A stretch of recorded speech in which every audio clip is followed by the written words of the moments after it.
आपके साथ सुचित्रा गुप्ता। और देखिए, बात करेंगे मौसम की, और उत्तराखंड में जिस तरीके से तबाही लगातार आ रही है, उन तमाम खबरों की जानकारी आप तक हम पहुंचाएंगे।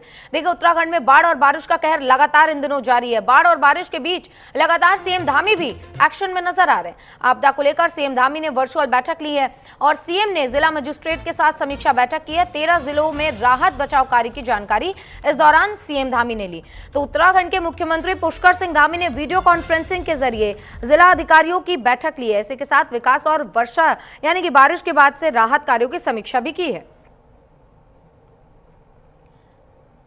तो देखिए, एक तो इन दिनों लगातार मॉनसून कहर बरपाता हुआ नजर आ रहा है। उत्तराखंड के कई ऐसे जिले हैं जो सबसे ज्यादा प्रभावित है। पूरा उत्तराखंड प्रदेश ही प्रभावित नजर आ रहा है। हमने देखा है कि किस तरीके से थराली, उसके बाद रुद्रप्रयाग, तमाम जगहों पे बादल फटने के बाद तबाही हुई है। उसके बाद अगर हम लैंडस्लाइडिंग पर आते हैं तो कई ऐसी लैंडस्लाइडिंग की घटनाएं हुई है जहां पर लोग फंसे हुए नजर आए, कई घर तबाह हो गए। ये तस्वीरें आप देख सकते हैं।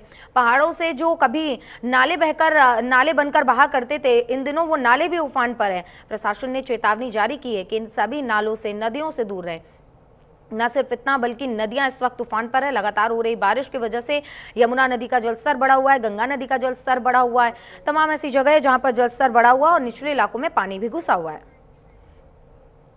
हमारे सहयोगी हिमांशु जुड़ गए, उनका रुख करेंगे। हिमांशु, इन दिनों उत्तराखंड का मौसम लगातार लोगों को परेशान कर रहा है। कहीं ना कहीं जो लोग ये खबरें देख रहे हैं वो भी सन्न हो जा रहे हैं। ऐसे में मुख्यमंत्री पुष्कर सिंह धामी एक्शन मोड में नजर आ रहे हैं। उन्होंने अधिकारियों के साथ बैठक की है, और क्या कुछ जानकारी?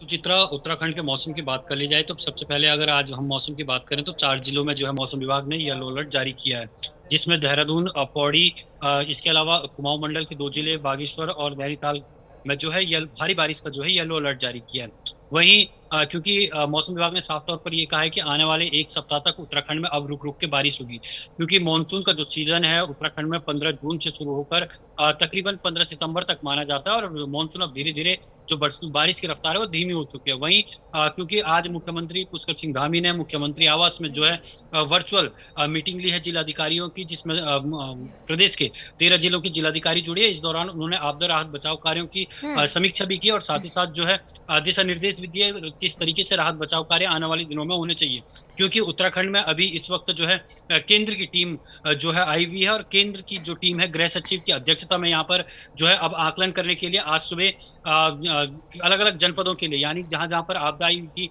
उत्तरकाशी की बात कर ली जाए, पौड़ी की बात कर ली जाए, रुद्रप्रयाग या चमोली की बात कर ली जाए, तो यह बागेश्वर ऐसे जिलों के लिए प्रस्थान कर चुकी है और 8 और 9 तारीख को वो यहाँ पर रहकर आकलन करेगी। तो ऐसे में मुख्यमंत्री की ये मीटिंग भी अहम हो जाती है जिलाधिकारी को लेकर, क्योंकि जिलाधिकारियों ने ही रिपोर्ट जो है उनको देनी है जो केंद्र की टीम है। तो ऐसे में कहीं ना कहीं ये माना जा रहा है कि एक अहम मीटिंग है, क्योंकि आकलन करना और जिस हिसाब से प्रस्ताव उत्तराखंड सरकार ने केंद्र को भेजा था, 5,000 करोड़ से अधिक का जो प्रस्ताव है उसका प्रस्ताव भेजा था, तो ऐसे में जो है जिलाधिकारियों की खासी महत्वपूर्ण भूमिका होती है, क्योंकि वही ग्राउंड जीरो से असल रिपोर्ट देने का काम करेंगे। और इसके बाद जो है आपदा प्रबंधन टीम के साथ जो है केंद्र की टीम बैठकर चर्चा करेगी, और इसके बाद ही जो उत्तराखंड को लेकर विशेष पैकेज दिया जाएगा, आपदा पैकेज, उस पर निर्णय लिया जाना है। तो ऐसे में ये मुख्यमंत्री की एक अहम बैठक मानी जा रही है। बिल्कुल हिमांशु, ये भी देखना होगा क्योंकि लगातार देखिए कई ऐसे इलाके हैं जहां पर लैंडस्लाइडिंग की वजह से लोगों के घर टूटे हैं और गाड़ियां उनकी क्षतिग्रस्त हुई हैं। कई ऐसे लोग हैं जिनको अपनी जान भी गंवानी पड़ी है। ऐसे में प्रशासन की ओर से या सीएम धामी की ओर से उनके लिए राहत और बचाव के लिए क्या आदेश दिए गए हैं? निश्चित रूप से सबसे पहले अगर उत्तराखंड की अगर हम बात कर लें तो उत्तराखंड में तकरीबन अभी भी जो है 90 से अधिक सड़कें बंद है। ऐसे में मुख्यमंत्री ने साफ तौर पर यह निर्देश जरूर दिए होंगे कि जो भी ग्रामीण आंचल की सड़कें हैं उन्हें जल्द से जल्द खोला जाए।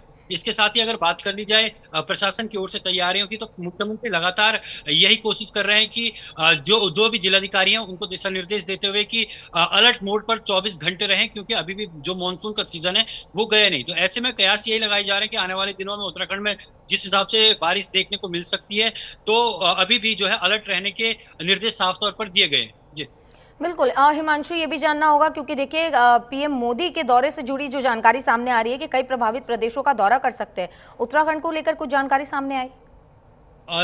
निश्चित रूप से सुचित्रा, जब मुख्यमंत्री से इस बारे में पूछने की कोशिश की गई तो मुख्यमंत्री ने अभी साफ तौर पर मना किया है कि इस चीज की जानकारी अभी उन्हें नहीं है। हालांकि जब दौरा तय होगा तब जरूरी कदम उठाए जाएंगे, क्योंकि उत्तरकाशी का शायद प्रधानमंत्री या गृह मंत्री जो भी दौरे पर, उत्तराखंड दौरे पर आएंगे, वो हवाई सर्वेक्षण कर सकते हैं। इसके साथ ही चमोली के थराली और देवाल का भी जो है माना जा रहा है कि हवाई सर्वेक्षण हो सकता है। वहीं पौड़ी के सेंज गांव की अगर बात कर ली जाए या फिर बागेश्वर के कपकोट क्षेत्र की बात कर ली जाए, तो हो सकता है कि जब भी माफ कीजिएगा, प्रधानमंत्री या गृह मंत्री के दौरे की तिथि तय होगी तो वो उत्तराखंड का भी दौरा कर सकते हैं। बिल्कुल हिमांशु, आप हमारे साथ बने रहिएगा, आगे भी आपका रुख करेंगे। तो देखिए, एक तो उत्तराखंड इन दिनों आपदा से जूझ रहा है, इसी बीच हरिद्वार से एक बड़ी जानकारी सामने आई, जहां हरिद्वार में मनसा देवी पहाड़ी पर लैंडस्लाइडिंग हुआ है। भीमगौड़ा रेलवे टनल के पास ये भूस्खलन हुआ है। देहरादून और हरिद्वार रेलवे ट्रैक पूरी तरीके से बंद हो गया है। उत्तराखंड के हरिद्वार में देखिए, मनसा देवी पहाड़ी मंदिर के पास भूस्खलन हुआ और मनसा देवी पहाड़ी का एक बड़ा हिस्सा ढह गया। पहाड़ी का मलबा भीमगौड़ा रेलवे ट्रैक पर आ गया। ये रेलवे ट्रैक हरिद्वार से देहरादून जाने का मुख्य रास्ता थी। मलबे के कारण इस रेलवे ट्रैक पर यातायात पूरी तरीके से बंद है। अब इन तस्वीरों में भी हम आपको अभी दिखाएंगे कि जो मलबा गिरा हुआ है उसको लगातार साफ करने का काम चल रहा है। ये तस्वीरें देखिए, मलबा गिरा है जिसके वजह से ट्रैक और आसपास की जो चीजें वहां पर बनी हुई थी, जिसके वजह से ट्रेन की जो रास्ते थे वो सुचारू रूप से यानी कि सही ढंग से काम कर रहे थे। लेकिन अब देखिए, सारी चीजें जो है वो बिल्कुल बिखरी हुई और सब कुछ टूटी हुई नजर आ रही है। तस्वीरें आप देख सकते हैं, ये इस लैंडस्लाइडिंग की वजह से ये जो ढांचे बने हुए लोहे के, ये भी कहीं ना कहीं टूटे और टेढ़े मेढ़े नजर आ रहे हैं। लगातार देखिए, ये जो ट्रैक पर मलबा गिरा है इसमें कई ऐसे बड़े पेड़ हैं जो धाराशाही हो गए हैं, उनको भी काटकर हटाने का काम किया जा रहा है, ताकि देहरादून हरिद्वार के बीच का ये जो मेन रास्ता है, ये जो मुख्य मार्ग है, उसको जल्द से जल्द दुरुस्त किया जाए ताकि ट्रेन की आवाजाही सुचारू रूप से चल सके।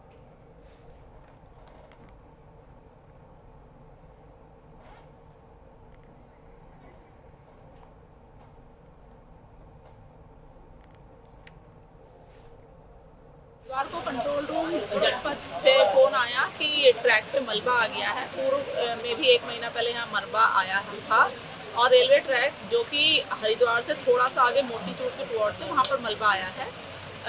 यहाँ पर आज जो चलने वाली वंदे भारत की जो देहरादून से चल रही है वो रद्द की गई है और DLS ट्रेन जो पैसेंजर ट्रेन है वो भी रद्द की गई है। तो देखा आपने कि किस तरीके से लगातार मलबा हटाने का काम इस बीच चल रहा है। हमारे सहयोगी विश्वास हमारे साथ जुड़ गए, उनका रुख करेंगे। विश्वास, हरिद्वार में मनसा देवी पहाड़ी पर यह भूस्खलन हुआ है, क्या जानकारी है आपके पास? कब तक मलबा हटा लिया जाएगा और यातायात को नॉर्मल यानी कि ट्रेन की आवाजाही नॉर्मल हो जाएगी? विश्वास, 6 से 6:30 बजे के बीच जिस तरह से मलबा आया है और ये मलबा आने से पूरा जो रेलवे ट्रैक है वो बाधित हो गया है। और ये जो मलबा आया ये हरिद्वार स्टेशन से कुछ दूर जाने के बाद डाट काली मंदिर की जो टनल है उसके पास ये मलबा आया है और ये मलबा आने से पूरा रेलवे ट्रैक जो है वो बाधित हो गया है। और वहां पर जो डाट काली मंदिर के पास जो जाल बनाया गया था सुरक्षा की दृष्टि से, उस पर ये मलबा आकर रुका है। और जिस तरीके से जो ट्रेनें हैं हरिद्वार से देहरादून और ऋषिकेश के लिए जो ट्रेनें जाती हैं इनको जो है वो कैंसिल किया गया है। साथ ही साथ कई जो रूट जो है वो बाधित हुआ है और कई यात्री ऐसे हैं रेलवे स्टेशन पर भी जो इसको लेकर ज्यादा प्रभावित हुए हैं। इस वक्त मेरी मौजूदगी जो है हरिद्वार रेलवे स्टेशन पर है। मैं आपको दिखा दूं कि मेरे पीछे कई यात्री ऐसे हैं जो ट्रेन के इंतजार में जरूर यहाँ पर बैठे थे और वो सब यात्री हैं यहाँ पर आराम कर रहे हैं, क्योंकि जो ट्रेनें हैं उनको जानकारी दी गई है ट्रेनें कैंसिल हो गई है जो देहरादून से हरिद्वार के लिए आती थी और हरिद्वार से आगे के लिए जब वो ट्रेनें जाती थी तो उसको लेकर जिनको जानकारी दी गई है कि जितने भी यात्री हैं वो इस वक्त यहाँ पर जरूर इंतजार कर रहे हैं, क्योंकि इनकी जो ट्रेनें हैं वो इस वक्त रद्द हो चुकी है। जी बिल्कुल विश्वास, वहाँ आसपास जो लोग मौजूद है जो ट्रेनों का इंतजार कर रहे हैं उनसे भी बात करने की कोशिश कीजिए, आखिर उन्हें कहाँ से कहाँ तक का सफर तय करना था और कब से वो ऐसे इंतजार कर रहे हैं। जी हाँ, बेशक जरूर हम उनसे बात करना चाहेंगे। अब हम उनसे बात करते हैं। क्या नाम है आपका? निर्मला जी, कहाँ जाएंगे अभी आप?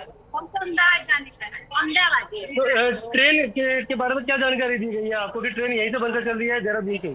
यहाँ से एक ट्रेन छूट गई है, ट्रेन आने वाली है। जी हाँ, कुछ यात्री और हमारे साथ यहाँ पर मौजूद है जो इस वक्त अपने यात्रा का इंतजार कर रहे हैं कि किसी ट्रेन निकले यहाँ से।